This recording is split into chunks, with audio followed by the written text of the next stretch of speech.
তুরস্ক ইউরোপ এবং এশিয়ার সন্ধিস্থলে অবস্থিত একটি গুরুত্বপূর্ণ ভূ-রাজনৈতিক দেশ।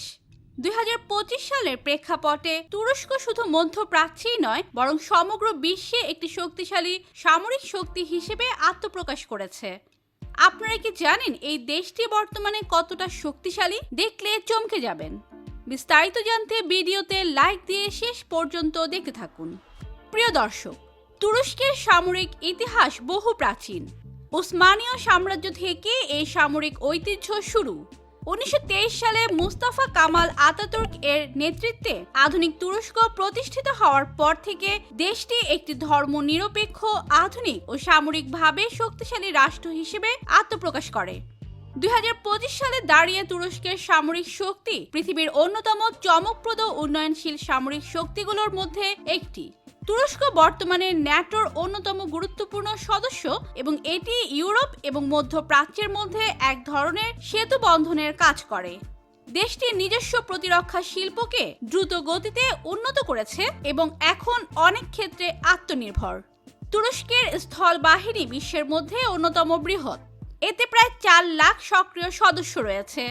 2025 সালের হিসাবে স্থল বাহিনীতে প্রায় 3200টি প্রধান যুদ্ধ ট্যাঙ্ক, 9500 এর বেশি সাঁজোয়া যান এবং প্রায় 1200টি আর্টিলারি ইউনিট রয়েছে।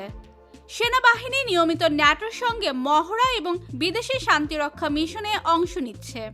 বিমান বাহিনীতে প্রায় 250টির বেশি যুদ্ধ বিমান রয়েছে।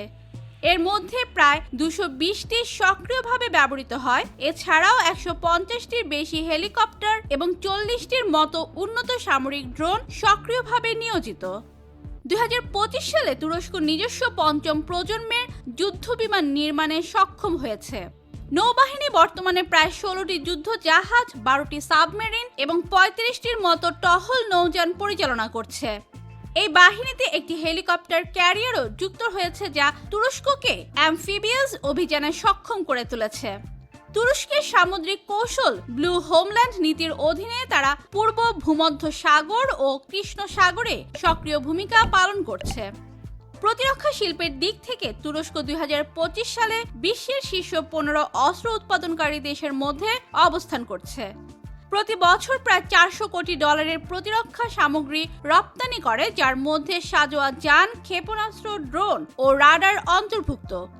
দেশটির 70% সামরিক চাহিদা এখন দেশীয় প্রযুক্তি থেকেই পূরণ হচ্ছে। তুরস্ক কৃত্রিম বুদ্ধিমত্তা, সাইবার নিরাপত্তা এবং মহাকাশ প্রযুক্তিতে জোর দিচ্ছে। 2025 সালের মধ্যে তারা 6টি সক্রিয় সামরিক উপগ্রহ পরিচালনা করছে এবং চাঁদে মানবহীন মিশনের জন্য প্রস্তুতি নিচ্ছে। সাইবার ডিফেন্স ইউনিট বর্তমানে প্রায় 2000 জন প্রশিক্ষিত সদস্য নিয়ে কাজ করছে।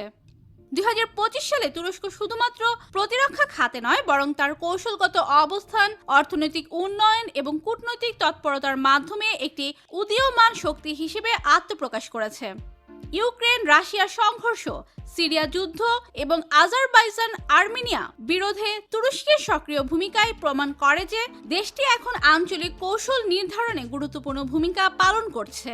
তুরস্কের ভবিষ্যৎ পরিকল্পনার মধ্যে রয়েছে নিজস্ব স্টিলথ জেট নির্মাণকে পূর্ণ সহায়তায় নিয়ে আসা, 6টি নতুন সাবমেরিন নির্মাণ, কৃত্রিম বুদ্ধিমত্তা চালিত যুদ্ধযন্ত্রের উন্নয়ন এবং মহাকাশ প্রতিরক্ষা কর্মসূচির সম্প্রসারণ।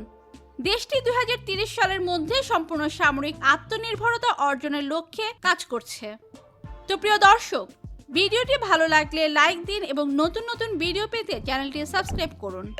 ধন্যবাদ।